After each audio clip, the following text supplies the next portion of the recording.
기도하겠습니다. 좋으신 아버지 하나님, 오늘도 저희에게 이 말씀의 시간을 허락하여 주시고 말씀 앞으로 나아가게 하시니 감사를 드립니다. 오늘도 우리에게 주신 말씀 붙들고 하나님께서 이끌어 가시는 생명과 진정한 평화의 세상으로 나아가는 저희들 될 수 있도록 도와주시옵소서. 세상이 혼탁하고 또 여러 가지 우리 세상의 소리가 우리를 심란하게 하고 혼란하게 한다 할지라도 분명히 이 역사 속에 개입하셔서 일하시는 하나님이 계심을 기억하게 하여 주시고 그 하나님을 바라보면서 묵묵히 나아가는 그런 깨어있는 성도들 되게 하여 주옵소서. 이 시간 말씀을 묵상합니다. 성령님 임하여 주시고 우리에게 지혜를 주셔서 깊은 깨달음을 얻는 시간이 되게 하여 주옵소서. 우리 구주 예수 그리스도 이름으로 기도드립니다. 아멘. 오늘 우리에게 주신 말씀은 열왕기하 9장 1절에서 13절입니다. 예언자 엘리사가 예언자 수련생들 가운데 한 사람을 불러 말하였다. 너는 허리를 단단히 묶고 손에 이 기름병을 들고 길르앗의 라보스로 가거라. 거기에 가면 그곳에서 닙시의 손자이며 여호사밧의 아들인 예후를 만나게 될 것이다. 그러면 안에 들어가 그의 동료들 사이에서 그를 불러내어 밀실로 데리고 들어가거라. 그리고 기름병을 기울여 그의 머리에 부으며 나 주가 말한다. 내가 너를 이스라엘의 왕으로 세웠다 하고 말하여라. 그렇게 말한 다음에 너는 문을 열고 속히 도망하여라. 지체해서는 안 된다. 그리하여 예언자의 시종인 그 젊은이가 길르앗의 라보스로 갔다. 그가 도착하였을 때에 그곳에는 군대의 장군들이 들어 앉아 회의를 하고 있었다.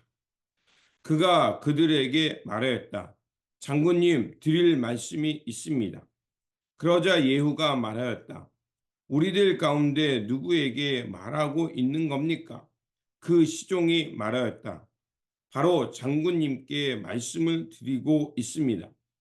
예후가 일어나서 집 안으로 들어가자 예언자의 시종인 그 젊은이는 그의 머리에 기름을 부으며 말하였다. 나 주 이스라엘의 하나님이 말한다. 내가 너에게 기름을 부어 주님의 백성 이스라엘의 왕으로 세웠다. 너는 내가 섬기는 상전 아합의 가문을 쳐라. 나는 내 종들인 예언자들의 피와 또 주님의 다른 종들의 모든 피를 이세벨에게 갚으려고 한다. 나는 아합의 가문들 모두를 다 멸망시킬 것이다.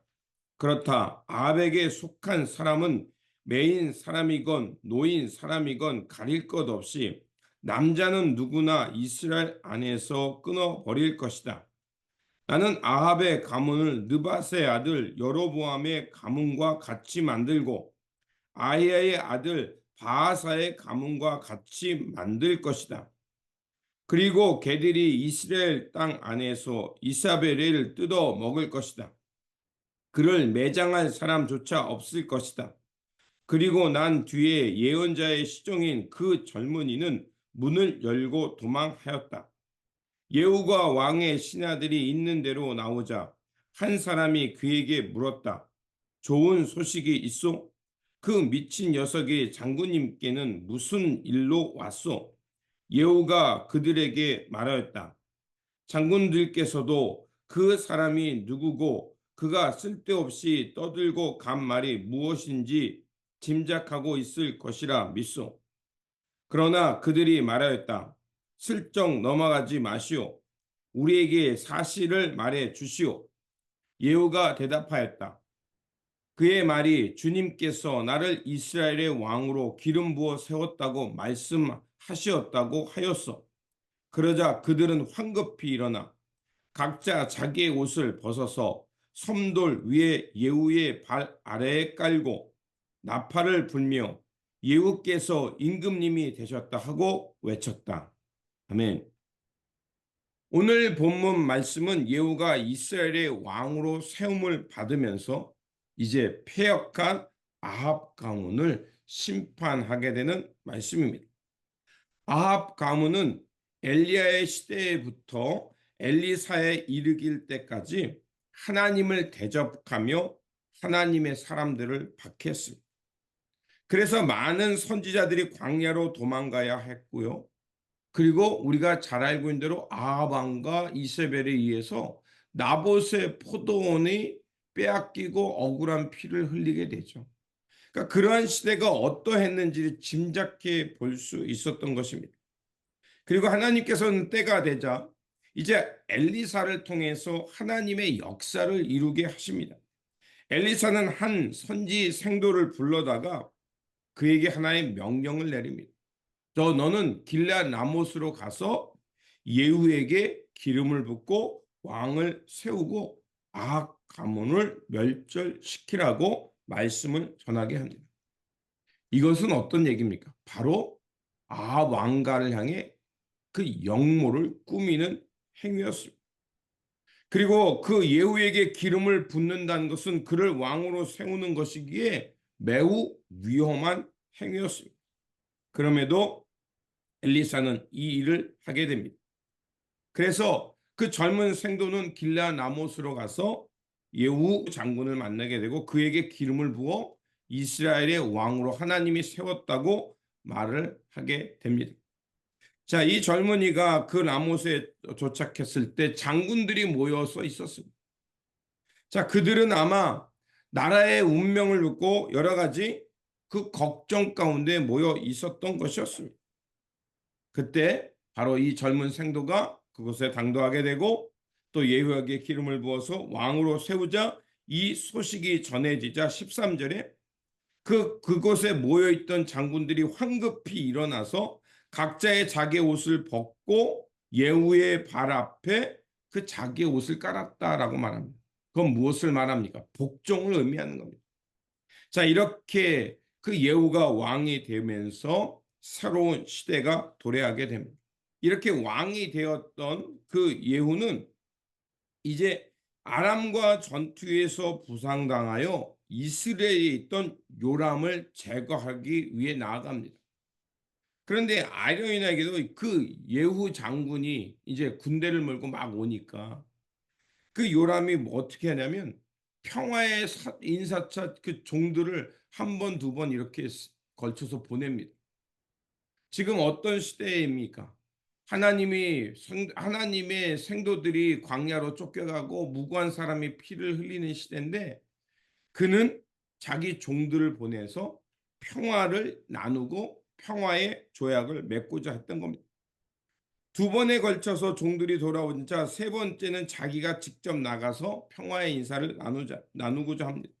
그런데 그도 거절되죠. 그리고 바로 그 자리에서 요람을 죽이게 되고 그리고 이스라엘에 돌아가서 그곳에 그 요람이 다쳤다는 소식을 듣고 아하시아가 왔는데 그때 아하시아도 죽여버립니다.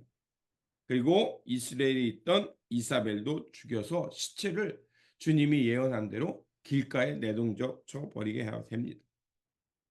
자, 이런 참혹한 현상과 참혹한 이런 살생이 말하는 건 뭐냐면 바로 그들이 얼마나 참혹한 피를 흘리게 했고 하나님은 그들에게 그 피의 흘림의 죄를 물으신다는 것을 말하는 것입니다. 그리고 무참히 억울한 피를 흘리게 했던 그들의 입에서 나온 말이 무엇입니까? 반복해서 나왔던 말이 평화였습니다.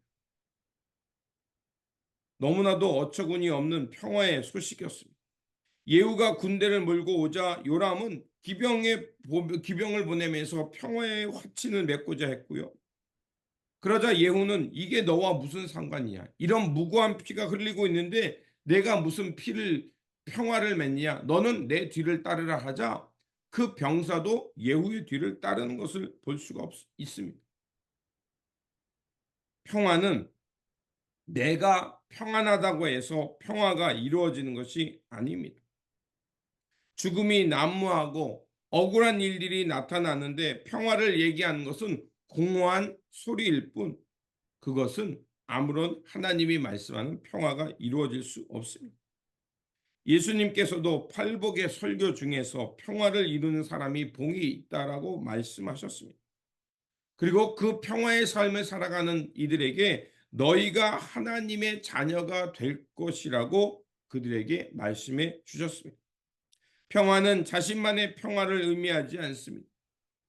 우리 모두가 함께 살아가는 그곳에 하나님의 정의와 공평, 공의가 실현될 때만이 이루어지는 것이 진정한 평화입니다. 그렇게 그 평화는 거저오지 않습니다. 누군가가 이 평화를 이루기 위해 애쓰고 수고하고 때로는 희생을 치러야만 하늘의 평화가 이 땅에 임하는 것입니다. 그렇다면 주님의 가르침대로 평화의 사람은 누구일까요? 바로 예수 그리스도께서 그 평화를 이루시기 위해 먼저 앞장서셨고 억울한 피를 흘리셨고, 우리도 이 하늘의 평화를 이루기 위해 살아가는 하나님의 자녀로서 평화를 이루는 피스메이커가 되는 것입니다. 아합 가문은 하나님을 대적했고, 그래서 수많은 우상을 세웠을 뿐만 아니라 무고한 선지자들과 무고한 백성들의 피를 흘리면서 자칭 자신들의 평화만을 말했던 것이었습니다. 하나님의 언약을 버리고 악행을 하는데 어찌 하늘의 평화가 그 땅에 임할 수 있겠습니까? 우리는 바로 이런 평화가 없는 시대를 바르게 보고, 하나님께서 오늘 본문을 통해 말씀하신 것처럼 하나님의 평화를 이루기 위해 공의와 하나님의 정의가 이루어지도록 그 시대를, 그런 역사를 만드는 것이 우리 삶의 시작임을 말해주고 있습니다. 그러므로 주님께서도 마태복음 5장에서 평화의 삶을 말했을 뿐만 아니라 특별히 마태복음 5장 23절에서 24절에 보면 그 우리가 하나님의 평화가 무시된 세상에서 그저 예배만 드리면 된다라고 말하지 않습니다. 하나님께 예물 드리며 예배하러 나아가다가 형제와 맺은 원망이 생각나거든 그 예물을 하나님의 제단 앞에 잠시 두고 형제와 화목을 이룬 후에 그리고 와서 하나님께 예물을 드리라고 말씀하고 있습니다. 그렇습니다. 하늘의 평화는 하나님께 예배만 잘 드린다고 이루어지는 것이 아니라 오늘 이 땅에 함께 살아가는 이들과 우리가 공평과 정의를 실현하며 하나님의 나라에 합당한 의를 실천하는 삶 속에서 이루어지는 예배가 진정한 예배이요 하늘의 평화를 가져오는 예배인 겁니다. 그러므로 오늘도 예수 그리스도의 보혈로 힘입은 사람으로서, 하늘의 평화를 미리 맛본 사람으로서 이제 하나님과 화평을 누리며 사람과 사람, 오늘도 우리가 살아가는 이 공동체와 이 사회 속에 하나님의 공평과 정의를 실천하며 하늘의 평화가 임하도록 애쓰며 살아가는 하나님의 사람들, 하나님의 자녀가 되어 살아가시길 주님의 이름으로 축원드립니다. 기도하겠습니다. 언제나 우리에게 자비와 긍휼을 베푸시는 하나님, 오늘 말씀을 통하여 참된 평화의 시작이 어떻게 되는지 돌아보게 하시니 감사를 드립니다. 하나님, 하늘의 평화가 이 땅에 임하는 것은 하나님의 공평과 정의가 실현되어야 하며 그 평화를 위해 애쓰는 사람들에게 수고가 있을 때 이 땅에 하늘의 평화가 임하는 것을 깨달았습니다.